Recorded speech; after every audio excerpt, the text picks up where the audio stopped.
Assalamu alaikum. Welcome to Minute Meds. Today the topic of discussion is infective endocarditis. So,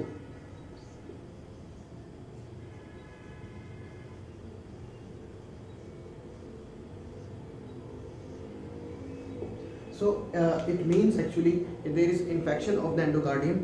So endocardium में सबसे important चीज़ हमारे पास कौन सी होती है? The valves. ठीक है. तो एक चीज़ हम देखें, इस पूरी की पूरी जो ये इक्वेशन है इनमें दो चीज़ें हैं. एक हमारे पास इन्फेक्शन है और एक हमारे पास इन्फ्लेमेशन ऑफ द एंडोकार्डियम है. ठीक है. तो हम ये बताएं कि इन्फेक्शन की मैनिफेस्टेशन क्या होती है और अगर कोई भी वेल्वुलर पैथोलॉजी हो जाए तो उसकी क्या मैनिफेस्टेशन होती है. अगर ये दोनों चीज़ें हम कंबाइन कर दें, यही हमारे पास मैनिफेस्टेशन आती है, यही क्लिनिकल सिम्टम्स होते हैं हमारे पास इन्फेक्टिव एंडोकार्डाइटिस के. तो जब भी इन्फेक्शन होता है तो मेन चीज़ इज फीवर, और जब भी एंडोकार्डियम जब भी वैल्व्स इन्वॉल्व होते हैं तो वैल्व्स को एक ही चीज़ आती है, या तो आपके पास उसका स्टीनोसिस हो जाती है या रिगर्जिटेशन हो जाती है. ठीक है. और जब भी इस तरह की कोई भी पैथोलॉजी होगी तो वो मैनिफेस्ट किस तरह होती है? As a murmur. तो हम कहते हैं कि any fever with a new murmur we say it infective endocarditis. ठीक है. That's the basic thing. ये पता होना चाहिए क्या है. अब हम चलते हैं कि ऊपर से कि what are the main causes of infective endocarditis. बेशक आपके खैर ये बात नहीं करनी चाहिए कि एग्जाम में कार्ड में. ठीक. ये आ रहा है फ्रेम में ना. ठीक. अच्छा, द कॉजेज जो आपने याद रखनी द मोस्ट कॉमन. अब इसमें एक चीज़ याद रखनी है बीच में कि एक होता है हमारे पास native valves, the second one are prosthetic ones.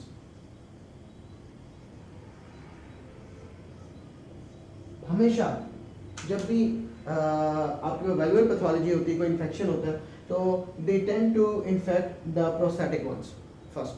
ठीक है. और ज़्यादातर यही होता है. लेकिन अगर ऑर्गेनिज्म बहुत ज़्यादा विरुलेंट हो जाए तो वो आपके नेटिव वैल्व्स को भी जाके इन्फेक्ट कर सकता है. तो कॉमनेस अगर हम प्रोस्थेटिक की बात करते हैं वो हमारे पास आता है स्ट्रेप्टोकोकस ब्रीडांस और ब्रीडेंस. और जो नेटिव वैल्व्स को करता है that is more virulent staphoids. These are the most common causes. Bunch of causes over there. अगर हम थोड़ा सा और ध्यान में रखें तो, और अगर आपके पास पेशेंट को फीवर और न्यू मर्मर के साथ आया है and there is history of patient interaction with the farm animals, do think about the Q fever, Coxiella burritii. Or if a patient with this fever and the new murmur has a history of contact with the sheep or goat, cattle, do think about Brucella. And the last thing, अगर patient हमारे पास immunocompromised है और having HIV, taking steroids, diabetic, do think about the opportunistic organisms like fungal infections, Candida, Aspergillus. And if there is a history, say in the fever and the new murmur, and the patient is young, reproductive, female, with a history of some connective tissue disease like SLE, do think about about Lippmann sac endocarditis. The clinical manifestations. हम इस तरह कर लेते हैं कि systemic science को पहले बात करते हैं. सिम्टम्स या साइंस की बात करें. Patient comes with fever. किस तरह का? हाई ग्रेड नहीं, it's a low grade fever. Chronic long 2-3 weeks, बहुत पुराना फीवर होता है. और दूसरी बात क्या होती है इसके साथ? ऑल द साइंस और all the symptoms of the chronic infection, like जिस तरह के ट्यूबरकुलोसिस का वाला पेशेंट आता है आपके पास, पेशेंट नाइट स्वेट्स के साथ भी आएगा, वेट लॉस के साथ भी आएगा, and the constitutional symptoms generalised body aches and all that. Main ये चीज़ आ गई. अब जब ये आया और हमें पहले से पता था कि patient is at risk of having infective endocarditis के प्रोस्थेटिक वाल्व पड़ा हुआ है या patient is a drug abuser, हम क्या करते हैं, we look for any cardiac manifestations. और अगर कोई भी, हम यही कहते हैं कि इन्फेक्टिव एंडोकार्डाइटिस में वाल्व इन्वॉल्व है, वाल्व की जब भी कोई पैथोलॉजी होगी there will be what, a murmur. तो हम यही देखते हैं main any sort of murmur तो नहीं है, या याद रखें ये तो है कि अगर पहले से कोई वाल्वुलर पैथोलॉजी नहीं है, लेकिन अगर पेशेंट में पहले से कोई मौजूद है, फॉर एग्जांपल पेशेंट पहले माइटल विगर्स है, तब क्या होगा, intensity of the murmur change हो जाता है। ठीक है जी, डिफरेंट मर्मर आ सकता है आपके यहाँ। मेन ये मेन है, साथ कार्डियोलॉजिकल मैनिफेस्टेशन एक ही है, आपके पास मर्मर आ गया। अब क्या चीज़ होगी, हमने देखना होता है कि एक्स्ट्रा कार्डियक क्या मिल सकता है। हम ये तो जानते हैं, अगर हम ये बनाएं, ये हमारे पास से मेटल वाल्व है और यहाँ पे वेजिटेशन आ गई, दीज आर फॉरेन बॉडीज, तो इसका मतलब इम्यूनोलॉजिकल रिएक्शन होगा। जब ये इम्यूनोलॉजिकल रिएक्शन होगा तो हमारे पास जो एंटीजन एंटीबॉडी कॉम्प्लेक्सेस बनते हैं, they can deposit wherever they want, तो जहाँ पर ये जाके डिपॉजिट होंगे वहीं हमारे पास मैनिफेस्टेशंस आती हैं। फॉर एग्जांपल अगर ये जाके आपके पास रीनल वस्कुलेचर में जाके जमा हो जाता है, लाइक ग्लोमेरुलस में चलेगी, तो it would be features of glomerulonephritis like hematuria. We ask for it and then we look for it by the जो हमारे पास यूरिन आ रही है उसमें हम डॉक्टर सेंसिटिव टाइप 3 रिएक्शन है। यस, ठीक, यही चीज़ अगर हम देख लें क्लिनिकली तौर पर, तो हमें एक और चीज़ मिलती है जिसको हम बड़ा कहते हैं स्प्लिंटर हेमरेजेस।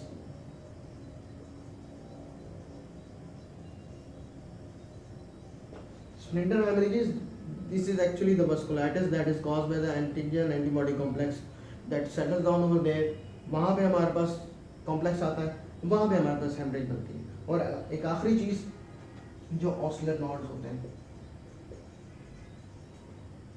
जो हमारे पास पेनफुल इंफार्क्ट से होते हैं at the pulp of the fingers and the toes. ठीक है, this is the immunological manifestation of this disease. और लास्ट अब देखें, इसी डायग्राम पे वापस आते हैं, ये वेजिटेशन एक फॉरेन बॉडी है, ठीक, यहाँ पर है, ये यहाँ से कहीं भी मूव कर सकता है।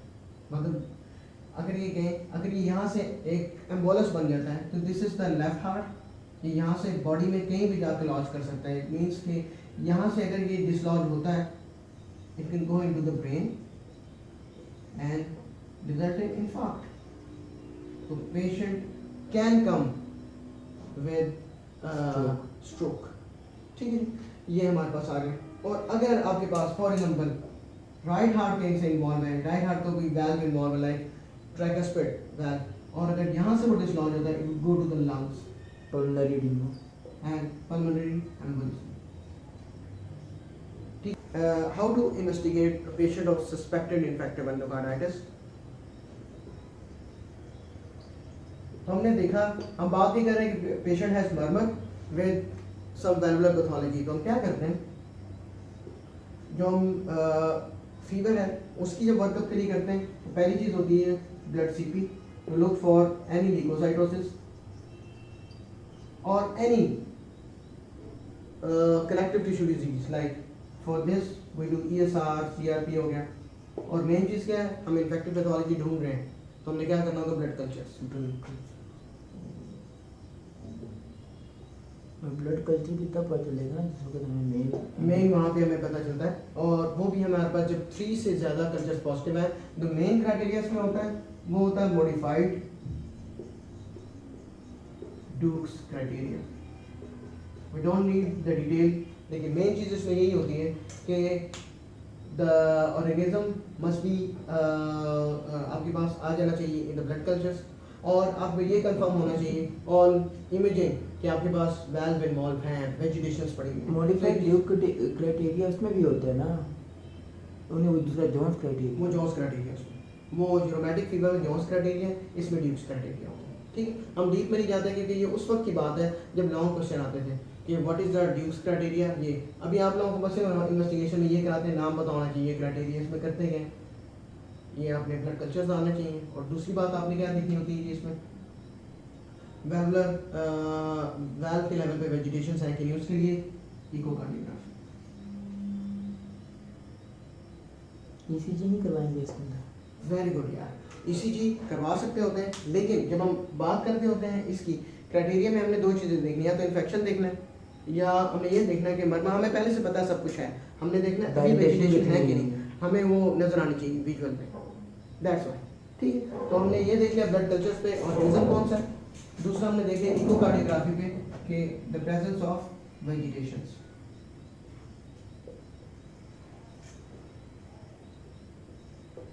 That's it. ठीक है, यही मेन चीज़ होती है। अगर हमारे पास ये आ जाता है और कि this is infective endocarditis, how to treat, the main backbone of the treatment is antibiotic, बहुत ही लॉन्ग टर्म देनी पड़ती है। And why? Because the valve endocardium it has very low blood supply, तो इसके लिए हमें बहुत लंबे अरसे तक ऑलमोस्ट 4 to 6 वीक्स तक देनी पड़ती है। लेकिन एक चीज़ याद रखें, blood culture they may take 1 week, so we start the blind therapy, empirically तौर पे हर पेशेंट को एक ही तरह की दे दी, एंड देन एट देन जैसी कल्चर्स आते हैं उसके लिहाज से हम लोग अपनी थेरेपी चेंज कर लेंगे। ठीक है जी, तो हम क्या करते हैं पेशेंट में, अगर पेशेंट हैज नेटिव वाल्व और prosthetic valve that has lasted for greater than 1 year, what do we give? We give the penicillins plus aminoglycoside. कहने लगा था अमाइनोग्लाइकोसाइड कहने लगा था। ठीक है जी, पेनिसिलिन प्लस aminoglycoside। पेनिसिलिन में कौन कौन सी हमारी चॉइस होती हैं, एक मिनट बताता हूँ। बेंजाइल पेनिसिलिन नहीं, वो वाली वो रोमैटिक होती है, इसमें सिंपल एम्पिसिलिन दे दो। आपको सही पसीने निकल रहा है, क्या मुझे और लेवल का पसीना आता है। और लगा लो। ठीक, अच्छा, if in case the patient turns out to be penicillin allergic, so what to do? We change the penicillin into vancomycin. ठीक है, that would be vancomycin plus aminoglycoside that is mostly used is gentamicin. Gentamicin तो खत्म नहीं करते। That molecular आजकल भी use होती है, जेंटासिन के नाम से आती है।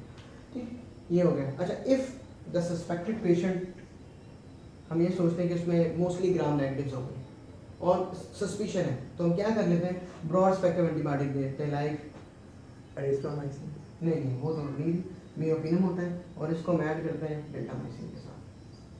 मियोपिनम भी है, इमिपिनम, सॉरी ये बहुत बोरिंग चीज़ है, लेकिन सबसे आसान तरीका यही है, वरना ये एक एक ऑर्गेनिज्म को लेके वो आप लोगों के लेवल की बात ही नहीं, वो हमारे लेवल की बात है। मैं इसकी सबसे आसान यही कि आपने अंधा ब्लाइंड थेरेपी है, नेटिव वाल्व है, कुछ और नहीं हुआ भाई, आप प्रोस्टेटिक अभी लगा पेनिसिलिन दे दें जेंटामाइसिन के साथ, नहीं होता वैंकोमाइसिन जेंटामाइसिन के साथ दे दें, और अगर आपको लगता है कि ग्राम एक्टिव्स होंगे मियोपिनम इसके साथ कर दें। ठीक है जी। अच्छा, अब एक और चीज़ है, अगर आपके पास उसको उस तरफ जाना चाहिए कि नहीं जाना चाहिए, मुझे बहुत कट करना पड़ेगा मुझे, असल में ये बहुत बहुत वाइड टॉपिक है। अच्छा, एक और चीज़, if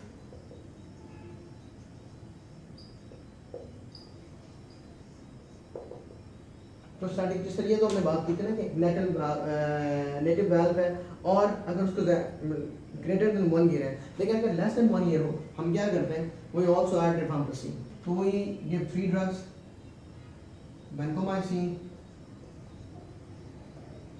gentamicin, and then we add rifampicin. और ये तब है जब prostatic valve less than 1 year. ठीक है।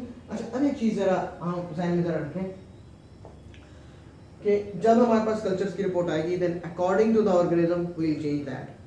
ठीक है जी, ये है खास तौर पे किन में और क्या चेंज करेंगे, यही एंटीबायोटिक्स को अगर हमने चेंज करना होता है, माइट बी मियोपिनम आ जाएगा, पेनिसिलिन की जगह जेंटामाइसिन मालमोर रिमेन द सेम, या हम रिफाम्पिसिन ऐड कर देंगे। ठीक है, अब कुछ हमारे पास आती हैं कि जो आउट ऑफ द ब्लू वाली चीज़ें होती हैं, लाइक हमने कल्चर किया, it turn out to be a fungal infection, candidiasis आ गया, उसमें हम क्या ये अल्बेंडाजोल एंटीहेल्मिंथिस है ना।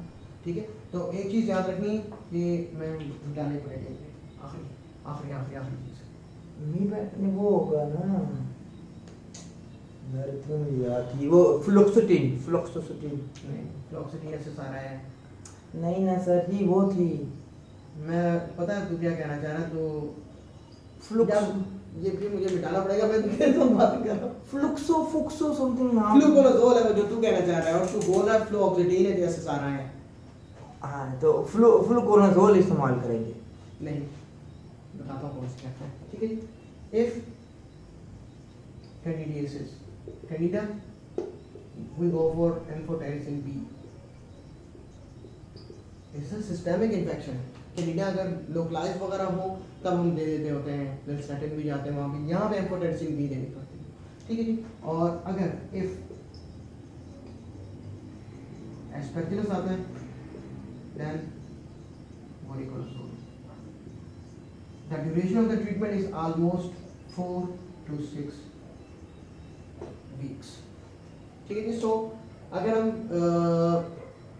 सबको समराइज करें तो patient with fever, with murmur, a new murmur, and with a history of risk factors like he's a drug abuser, or patient has a previous history of any valvular lesion like mitral regurgitation or aortic regurgitation. ठीक है, how we investigate this patient? Mainly for fever, blood cultures to get the organism, and then to identify and to confirm the vegetations we do the echocardiography, and to treat the antibiotics, blind therapy, this one, and then according to the culture sensitivity we change antibiotics. If there are the organism turns out to be a fungus like Candida, amphotericin B, Aspergillus.